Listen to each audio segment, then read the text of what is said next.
ขอเว้าเรื่องคลิปเทื่อสุดท้ายเนาะสำหรับคนที่คิดว่าเคจังไปบุลลีหรือว่าไปเหยียดคนลาวนี่นะแสดงว่าเจ้านี่บ่ได้ติดตามแล้วก็บ่ได้รู้จักข่อยเลยนะฮู้บ่ว่าคลิปเกือบทั้งเบิดใน TikTok ข่อยนี่นะมีเกือบพันคลิปเนาะแล้วก็เกินครึ่งนึงอะนะเป็นคลิปที่เว้าเรื่องดีๆของประเทศลาวนะแล้วก็มีแต่คลิปที่เฮ็ดมาเพื่อให้คนไทยอยากมาเที่ยวประเทศลาวไผบ่เชื่อไปไล่เบิ่งเด้อเพราะฉะนั้นถ้าไผบอกว่าข่อยไปเหยียดจังซั่นจังซี่นี่ข่อยบอกเลยว่าข่อยบ่มีความจำเป็นหยังต้องไปเหยียดคนลาวคือข่อยนี่เขาออกลาวนี่หลายปีเนาะ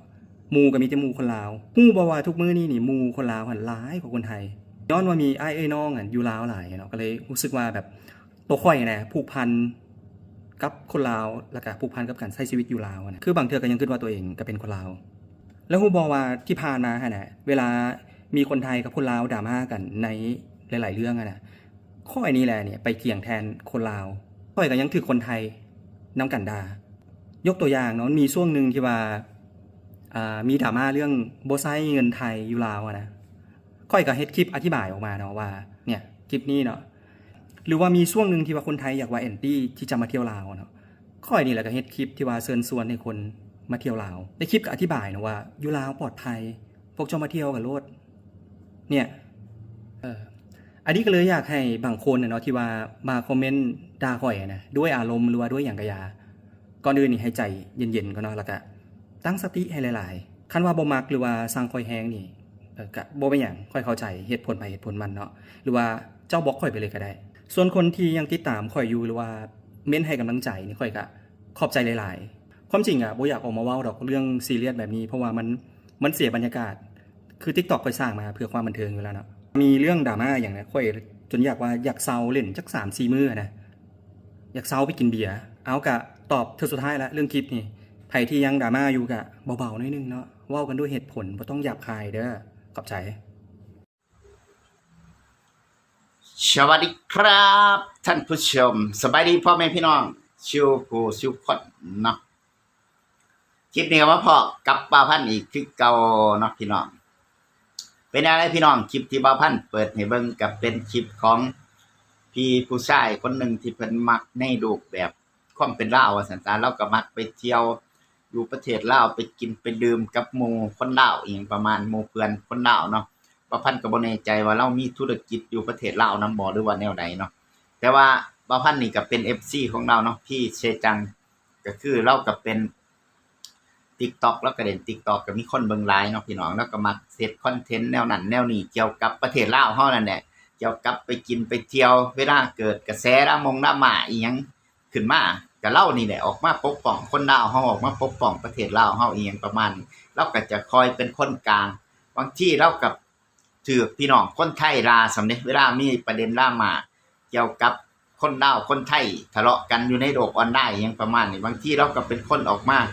เว้าอธิบายสู่พี่สู่น้องคนไทยฟังอีหยังประมาณนี้เราก็ถือด่าแล้วก็เท่ากับ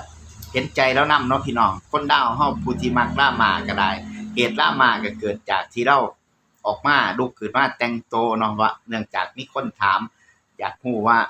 การแต่งโตของผู้ชายลาวหรืออีหยังจังได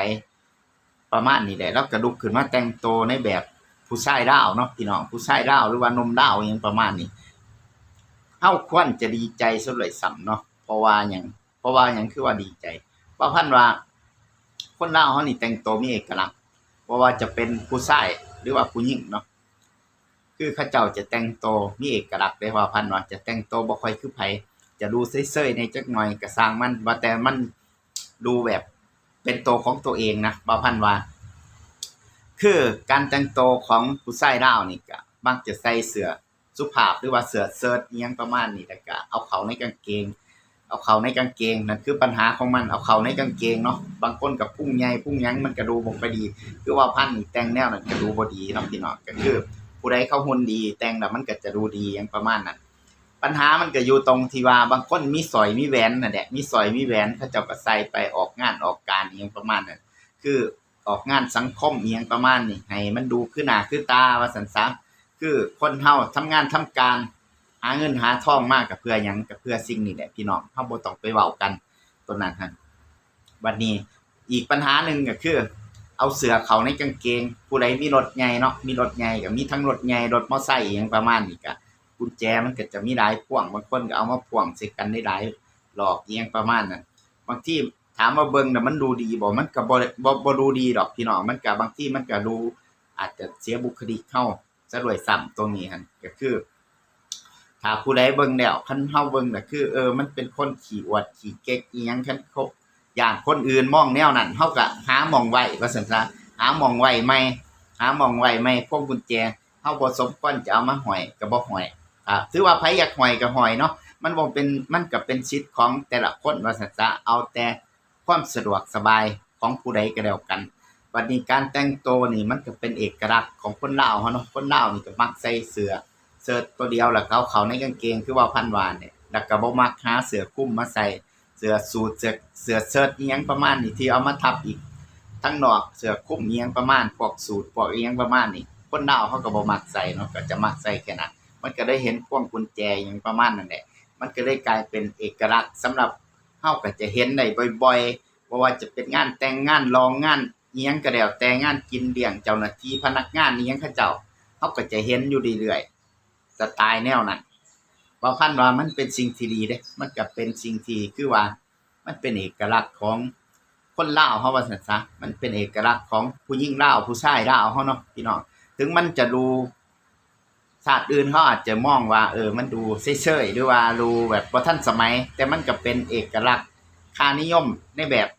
คนลาวเฮาว่าซั่นซะเฮาควรจะภูมิใจที่เฮาเอิ้นอิหยังเฮามีเอกลักษณ์มีการแต่งตัวที่เป็นของเฮาเองเฮาบ่ได้ไปเขาเอิ้นอิหยังบ่เฮาบ่ได้ต้องไปวิ่งตามต่างประเทศเขาคือต่างประเทศยุโรปญี่ปุ่นเกาหลีอิหยังก่อนประเทศเขามันหนาวเนาะเวลาเขาแต่งตัวเขาก็จะมักใส่เสื้อ2ตัวอิหยังประมาณนี้เขาก็จะบ่ค่อยเห็นพวงกุญแจรถหรอกเพราะว่าเขามีเสื้อสูทเสื้อ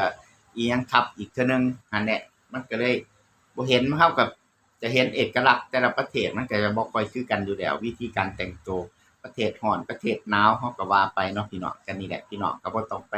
ซีเรียสบ่ต้องไปดราม่าอิหยังมากมายเพิ่นเฮ็ดคลิปเฮ็ดคอนเทนต์ให้เบิ่งก็เบิ่งไปบ่ต้องไปเว้าให้เพิ่นหรอกมันเป็นเอกลักษณ์มันเป็นสไตล์ของคนลาวเฮาอยู่แล้วก็บ่ต้องไปดราม่าเพิ่นเด้อพี่น้องเพิ่นก็เป็นคนที่